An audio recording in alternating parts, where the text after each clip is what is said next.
Assalamualaikum warahmatullahi wabarakatuh. Teman-teman, sahabat saya semua, konten kali ini saya beri judul Prabowo butuh Gibran. Masukan bagi TNI Purnawirawan yang ingin memakzulkan Gibran. Pertama, saya ingin memberi persepsi positif ya terhadap bapak-bapak purnawirawan TNI yang ingin memakzulkan Gibran. Saya melihat bahwa ini mungkin timbul dari semangat nasionalisme dan patriotisme. Gimana nanti ke depannya Bank Indonesia ini kalau dipimpin oleh presiden seperti Gibran? Apa kata dunia? Gitu. Karena dalam perspektif mereka Gibran itu anak ingusan, wawasannya belum cukup, kemampuannya leadershipnya belum ada, dan sebagainya. Dan ini sangat mengkhawatirkan. Saya kira itu mungkin bagi sebagian dari TNI yang ingin memasukkan Gibran itu semangatnya seperti itu. Mau diganti, ada yang lebih baik, ya, yang lebih pantas lah gitu. Ini juga pernah disuarakan oleh Butet Kartarjasa ketika kontestan si pemilu dengan gayanya, dengan coba bayangkan bagaimana Gibran akan bersaing dengan Mahfud MD gitu. Siapa dia? Kejauh kayak bumi dengan langit. Itu saya juga berpikir seperti itu sebelumnya ya. Tapi saya ingin memberi masukan kepada bapak-bapak TNI yang terhormat. Jadi di antara calon presiden dan wakil presiden pada saat itu, Gibran adalah satu-satunya dari kalangan Gen Z atau milenial. Yang lain itu semuanya dari kalangan baby boomers, ya, seumuran saya ya. Mas Anies, Mahfud MD, Ganjar Pranowo, Muhaimin Iskandar, itu semuanya adalah baby boomers. Hanya Gibran yang dari kalangan Gen Z atau milenial. Dan kita sekarang butuh pemimpin dari kalangan Gen Z. Mau tidak mau. Ya. Karena ekonomi digital tidak bisa dikejar lagi oleh orang-orang yang seumuran saya, tidak mampu, susah. Ya. Sulit itu memahami karena dunia digital itu berkembang begitu pesatnya, ya, begitu pesatnya. Nah, saya bilang Prabowo butuh Gibran, ya. Karena Gibran yang bisa menjembatani dengan gerak zaman sekarang ini. Nah, saya akan membuktikan 2 contoh saja. Beberapa waktu yang lalu Gibran dalam podcastnya mendukung, mengendorse QRIS.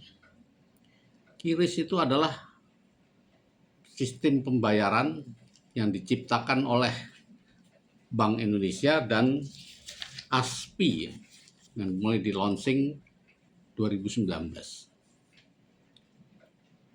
Tanpa kita ketahui, tanpa kita yang ini menggetarkan, ya.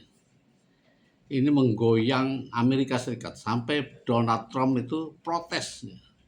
Ingin supaya QRIS itu tidak beroperasi, dihilangkan. Itu menurut dia melanggar aturan internasional. Kenapa begitu? Karena pendapatan Amerika turun cukup signifikan dengan hadirnya QRIS, ya.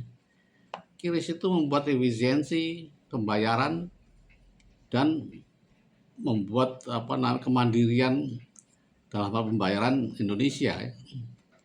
Selama ini kita selalu menguntungkan atau memberi dalam bentuk pajak atau retribusi kepada Visa dan Mastercard. Itu punya Amerika semua. Dengan hadirnya QRIS itu turun, ya, pendapatan Amerika Dan ini kan diikuti oleh beberapa negara lain ya. Singapura juga pakai dan sebagainya. Itu salah satu contoh saja bagaimana ekonomi digital itu kita perlukan. Dan bagaimana kita perlu pemimpin yang menguasai, memahami, mengendorse, melakukan kebijakan-kebijakan berdasarkan ekonomi digital. Ya. Pengaruhnya bukan hanya digitalnya, pengaruhnya pada UMKM, kepada masyarakat kecil, pada rakyat. Ya. Kemudahan-kemudahan ini luar biasa. Nah, loncatan yang sekarang dipropos oleh Gibran itu adalah blockchain.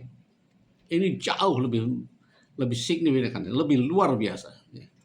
Jadi kalau bapak-bapak TNI mempertanyakan apa yang bisa yang dilakukan oleh Gibran, inilah salah satunya. Luar biasa. Dengan blockchain, dengan di-endorse-nya dan dengan keluarnya PP nomor 28 yang menurut saya barangkali itu di-endorse atau diinisiasi oleh Gibran untuk mendorong ekonomi berbasis blockchain ini. Itu pengaruhnya akan sangat luar biasa ya, bagi efisiensi dan akan dinikmati oleh termasuk UMKM, termasuk masyarakat kecil dan sebagainya. Karena ada transparansi ya, terutama nanti dalam hal transaksi dan bisnis ya. Bayangkan bisnis kecil, orang punya bisnis kecil bisa memanfaatkan ini, bisa kalau kita punya aset nanti salah satunya real world asset ya. Aset kecil aja itu bisa dijual dan dibeli oleh orang di seluruh dunia hampir tanpa biaya. Jadi lebih hebat dari penjualan saham ya. Karena transaksi ini tidak ada batas, tidak ada kendala biasanya kan ada calo-calo macam-macam, ada barrier-barrier itu hilang sama sekali dan aman ya, bertransaksi secara aman, transparan, mudah, dinikmati oleh seluruh rakyat Indonesia, seluruh dunia ya. Dan inilah demokrasi ekonomi bisa berjalan.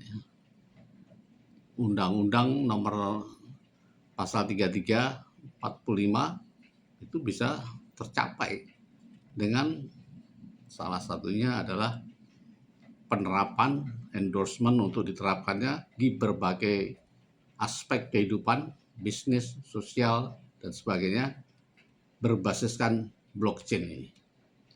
Saya sarankan teman-teman saya sekalian untuk menyaksikan podcastnya Gibran tentang blockchain ini. Sangat mencerahkan. Jadi sekali lagi ini masukan bagi bapak-bapak TNI yang ingin memakzulkan Gibran.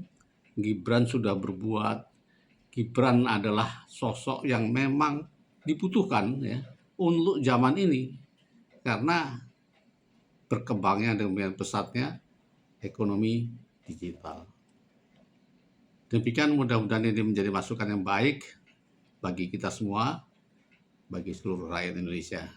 Wassalamualaikum warahmatullahi wabarakatuh.